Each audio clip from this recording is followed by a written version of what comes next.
laners getting a bit of focus here as we start off the match. I don't think it's going to really change. Might see the Lulu as well. The Evelyn goes out, so Lee Sin is going to be already in the minds of both Dexter and Cruzer. Yeah, the Draven ban getting drawn. Imaqtpie had a really solid Draven game yesterday. It was actually when Jinx and Lucian had been banned away from him. As soon as you push QTPie up until the wall, he'll fight back. He doesn't want those assists. He wants all the kills he gets the kills. Bloodthirsty player. I mean, he is the one who will go in KS, as we saw in our feature yesterday. Indeed. If KiWiKiD doesn't get there first. Yeah. Steal it away even harder. Elise banned out as well. Still great steals coming from Elise despite whatever hit she took. And it is going to be the Kha'Zix pickup, and that was an insta-lock on Lee Sin for Dexter. And absolutely on Thresh. Yep. We've been talking a lot about the quality of the North American Thresh players. There's a little bit of discussion on Reddit where they're just like, maybe it's just a problem with the champion. And it's like, well, you know, Thresh is a full utility, amazing support who can oftentimes do everything, and that is true. But I do not think that takes away from the mechanical complexity and the skill required to pull him out. The fact he's been out for a year, and now we're seeing these guys being good at that, just shows you the time investment these guys put into that champion to reach that skill level. GoldeGlue returning to what he knows in the mid lane. Orianna once again. Looks like he will have a better time hitting some ultimates here. Only going to have Dexter jumping around the fights. We do see a quadra kill coming from GoldeGlue, and KiWiKiD will get his Annie, so that's kind of the thing they look for as their initiation. If nobody else is there, they have KiWiKiD for that. Yeah, that's a nice combo for them. It'll actually be on KiWiKiD to line up the initiations for GoldeGlue. And as soon as they have that kind of hard initiation shell for Dignitas, CLG goes immediately to the poke comp. Nidalee and Lucian are kind of classic pokers. Classic indeed. I'm going to go for the old play on this one. They take the Lucian Thresh lane as well. We've mentioned before how much Doublelift and Aphromoo struggled against that, so now they take it under their wing to be strong. QTPie going to lock in an Ezreal really quick for this composition. A little more big ultimate damage. Yeah. This could be a very long-range game. Ooh, with that Jace picked as well. He's been loving it. Russian BF sword in that lane and then just gating everybody. I really enjoy watching Cruzer play his own champions. Yeah. He looks so much more comfortable when he is not forced onto Renekton and Shyvana. And I think he finds so much more success as well. Now it's on to see Nien. He's probably just going to end up going with Shyvana. Or Trundle. Trundle would be a pretty good thing here because it synergizes better with the poke comp. He really only has about four competitive champions. Right. Ryze, Shyvana, Trundle, and Renekton. They pretty much canceled out the use of Ryze in this one with the picks previously. And Trundle, like you said, the pillar will be good. Keep him at range, keep the distance. We'll see teleports for the top laners, steady and holding for now. Something that's been switching on and off for teams, as the 2v1 has also been something that comes to light now with 4.4. Yeah, we're going to be seeing a lot of teleports as these guys continue to adapt to the patches. I expect it's an interesting choice by CLG here. They're not going to be wanting to fight very much at all this game. Yet Crumbzz with the jungle Kha'Zix will want to fight actually fairly frequently. So even though Dignitas actually has a fair amount of long-range damage, they have much more wanting to really initiate strongly in these team fights, whereas Dignitas will really just be looking to work on their rotations and avoiding team fights. That's what the Nidalee Lucian Trundle is for. We'll have to see as the teams load into the game. Let's check your predictions, as they are according to LOLesports.com. 80% of you are giving this one to CLG, taking the first win of the day. Yeah, and it has not been the picture-perfect week for CLG. They had the defeat to Cloud9, as well as a very sloppy game against Curse yesterday where they fell. But they do want to finish the Super Week on a strong note. They were locked into third before their games even started this Super Week. Dignitas is also here playing for seeding and playing with some momentum. Scar is the coach, GoldeGlue is the new mid laner, trying to make it all work. Make it work indeed. With this composition, knowing that GoldeGlue is kind of the factor that a lot of teams have been looking at they can go after first, do you just go to punish that against Dignitas? I think you do. It's an easy answer. I think especially with the way Dignitas, or with the way CLG was talking about him. I know Doublelift sometimes exaggerates a little bit, But you can absolutely tell that Dignitas wants to protect GoldeGlue, and CLG wants to attack him. Well, we'll see how close they can get to those front lines in the early part of the game. See if any true vision is being bought out here, but no. Looks like they keep it with the trinkets, so it'll be long-lasting. Doran's Blades for the top lane as well on both sides. Yeah, it could be a fighting Doran's Blades, or they're just using those Doran's Blades to jungle early. That's true. These teams have a somewhat defeatist attitude into running into the 2 or 3v1 lane. And that looks the way we're going to be formatting these, which will actually isolate the mid lane a fair bit for Link and GoldeGlue. As we mentioned in the pregame, GoldeGlue only averaging 52 CS in 10 minutes. The league average, of course, being 72. So we'll track that. You'd think it would actually be higher because everyone says that breakpoint is, oh, keep 10 CS a minute. That's actually not what pro games average at. They're much closer to 76, 77 is really the top you'll see just because of the rotations and because these guys counter-harass each other to prevent them from CSing. Looks like they're putting quite a focus on the bottom side. Dig going for the invade, but you already see that Doublelift and Aphromoo are hugging that top side, so it looks like we are going to get the 2v1 to start off. The wards aren't going to be there for the extra vision, so this is all just to kind of get the early gold flowing if they can get to the turret pushes in time. We'll see how they try to organize it. We've been saying the jungler's the one to go top. They'll probably do the same thing. We'll see what can happen out of that. CLG with the rotations, this should always favor them with this kind of gameplay. I wonder if CLG is going to share jungle experience between Lee Sin and Trundle. There was a very interesting Challenger quarterfinal between Complexity Black and Complexity Red where the top laner and jungler both shared until they were both level 2 instead of having the jungler hit level 3 and the top laner hit level 1. And then they sent all 4 to the lane, all with 2 skills in. And they actually were able to shove and kill the inhibitor turret instead of just the second tier turret, which most teams end up doing. Yep, just the standard buff rates. Yeah, nothing crazy. Dexter is going to be taking out easily this blue for himself.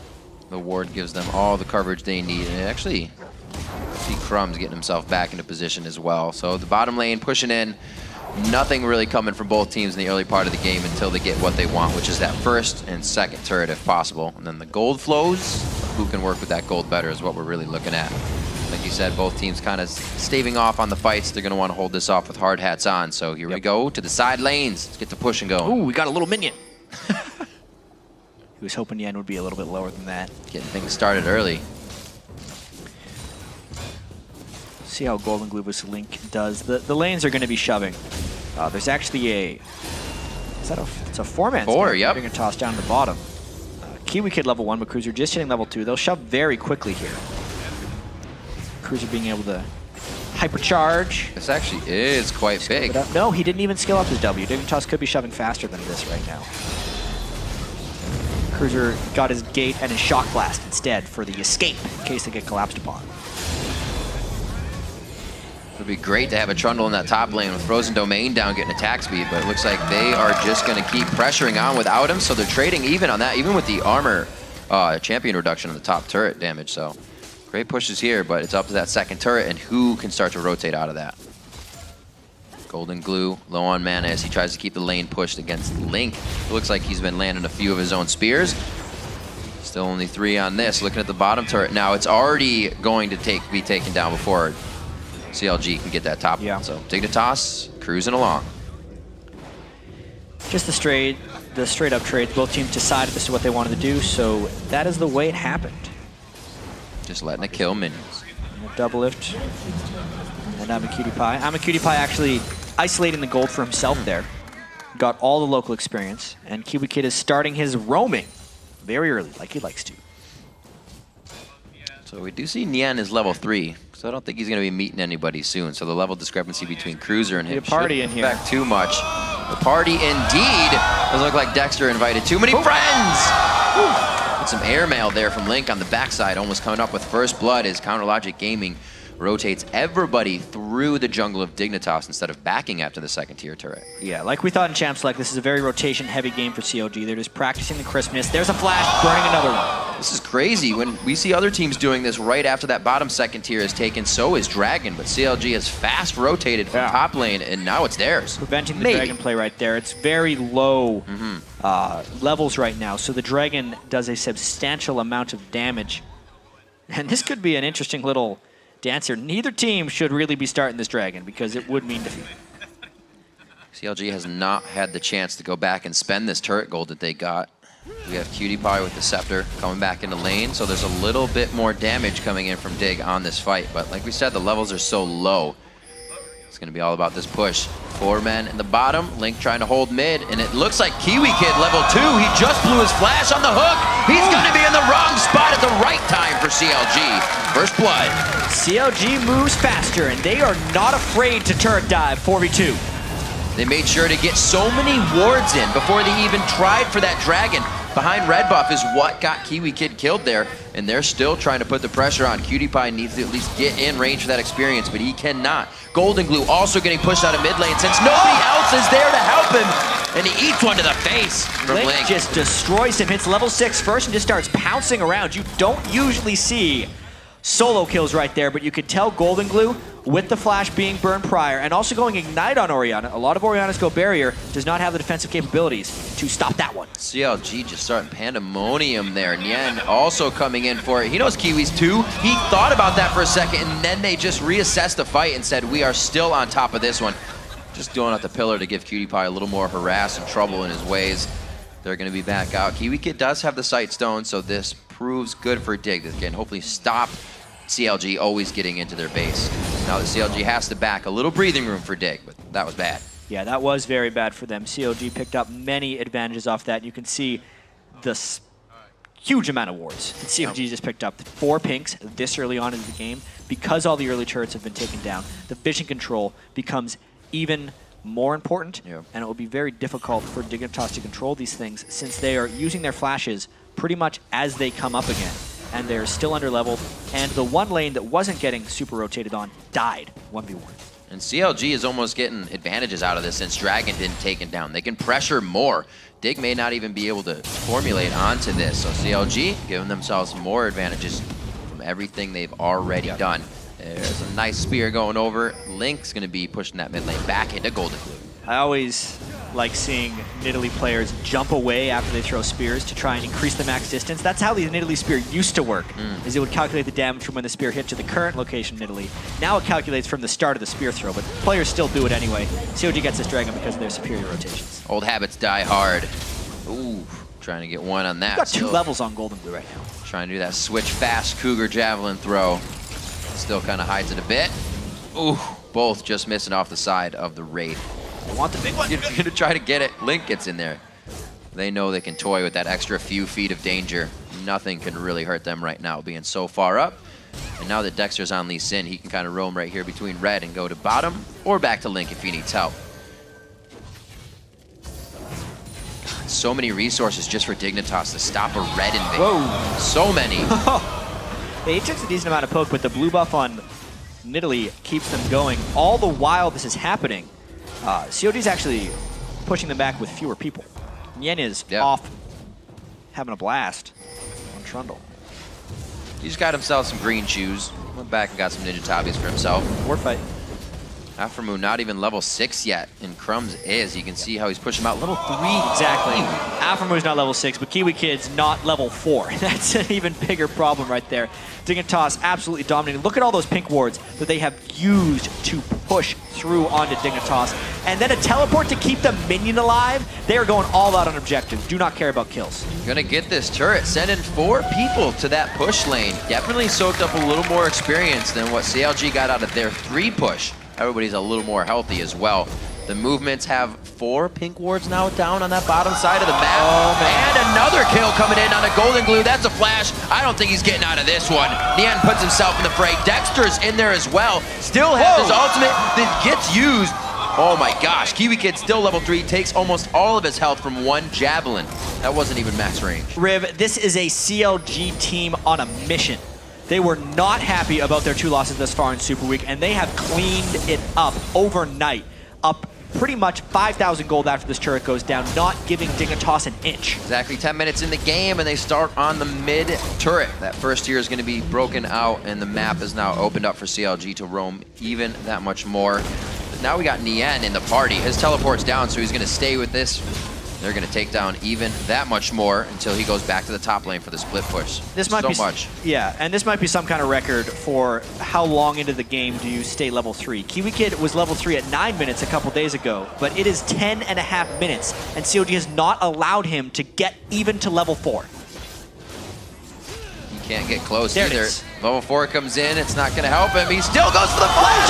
Flash initiation level 4, KiWiKiD! CLG is on the run from that right now, and Dig, they don't even know if they can reinitiate for what just happened. No, but the unfortunate thing for Dignitas there, because they have been getting so pushed around, the level advantages exist very strongly for CLG, and this early on into the game, it's roughly 500 to 800 gold in stats per level, so this gold lead is just exacerbated by the experience advantage of CLG as well, making them infinitely stronger.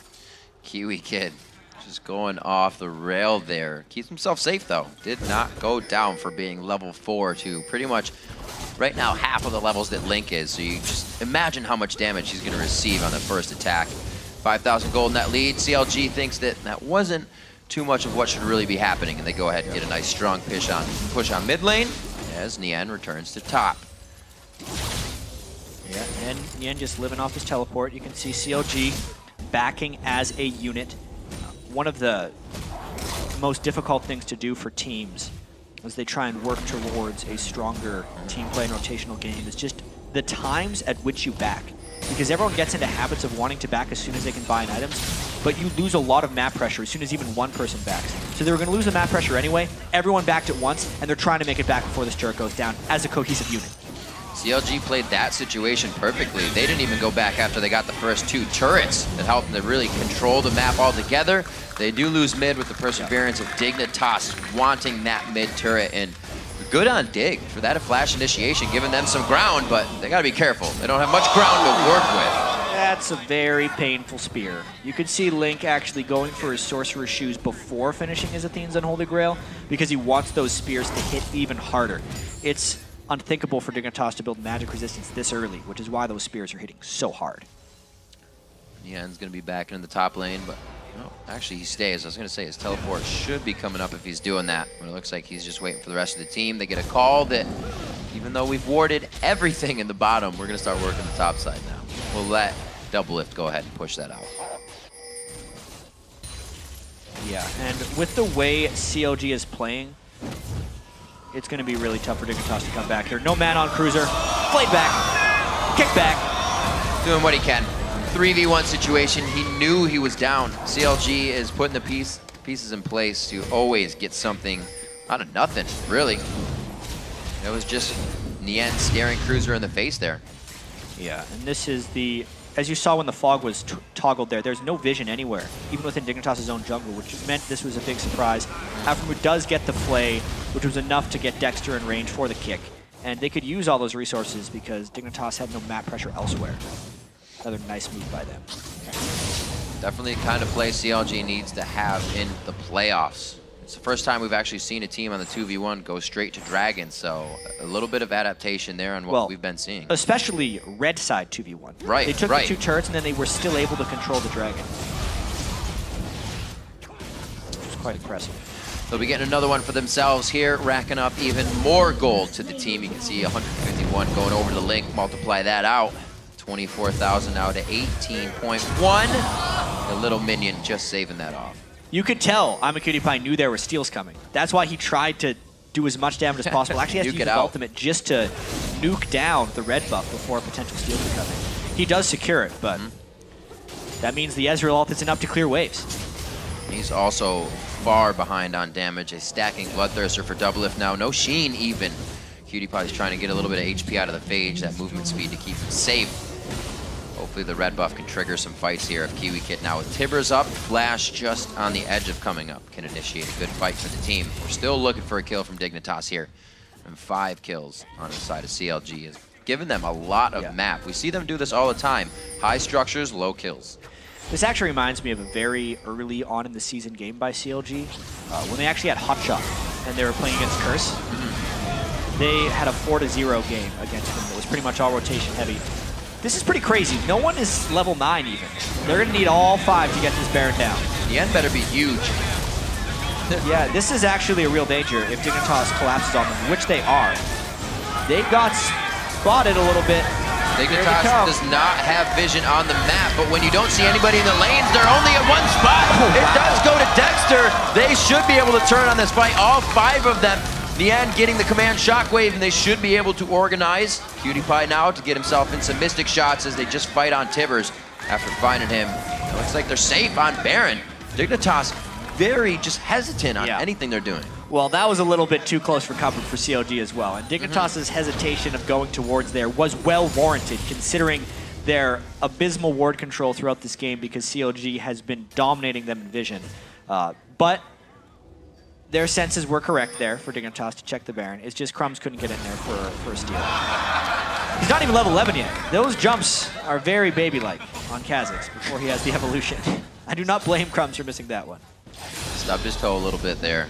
Coming up on 17 minutes in the game. Like you were saying, the wards, there was about 7 to 3 wards on the map. And those 3 wards from Dig only came because they were trying to get to Baron. So it was basically dark everywhere. A 9,000 gold lead will actually cut your wards off the map quite easy. That means the other team has the vision. They're going to start sweepers quite soon. But really, the sweeper is only on to Aphromoo right now. So CLG is working with having the vision, knowing they're going to win the fights no matter what happens. And winning the fights no matter what happens is very key for them right now. You can actually see Warden's Mails on Nien and Dexter. They're building up armor, not so much to, you know, withstand Dignitas' damage, but to withstand turret damage, I think. The tanks are going to be wanting to go in and maybe participate in some turret dives as CLG tries to squeeze this one out very quickly. Wow. Oh, going for a relentless pursuit. He throws on the ultimate. Calling is going to be just a little bit. I don't know if he has enough. Doublelift flashes out of the hit coming in from Cruzer, and they're going to be able to turn this. Ardent Blaze hitting on the side of that one, and he gives himself another kill. 7-0, and the gold lead grows. There's the flash, forcing another one. This turret's going down. They do need that armor for turret dive in a little bit, chat. It's going to be another hit up. Nien's in the bottom lane. CLG is so far ahead this game. They're 1-3-1-ing, and now to the top lane after they don't even need to go for mid.